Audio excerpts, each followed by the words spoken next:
কোন গোপনে মন ভেসেছে ধারাবাহিকে আমরা দেখেছিলাম শ্যামলী যখন দেখছে আধার কার্ড দেখাতে হবে, ওর ব্যাগটা দেখতে চাইছিল, ও বারণ করে দিয়েছে।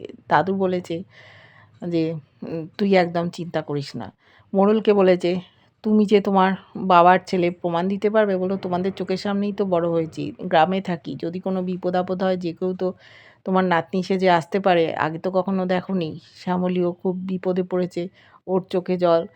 ঠাম্মি বলছে তুই একদম চিন্তা করিস না, আমরা তো আছি। ওকে একটা ঘর দিয়েছে, সেই ঘরে কাজের মেয়েরা নিয়ে গেছে, ওর মহেশ্বরকে প্রতিষ্ঠা করেছে। ওরা তো অবাক হয়ে যাচ্ছে, বিদেশে থাকে সেই মেয়ে কিনা মহেশ্বরের পুজো করে, যে কাজ করে সেই বিয়ে করতে চায়, কিন্তু বিয়ে করলে যে নানান ঝামেলা ঝঞ্ঝাট পোহাতে হয় সেটাও বলছে আরেকজন কাজের মেয়ে। শ্যামলী ওর অভিজ্ঞতার কথা ওদের কাছে বলল।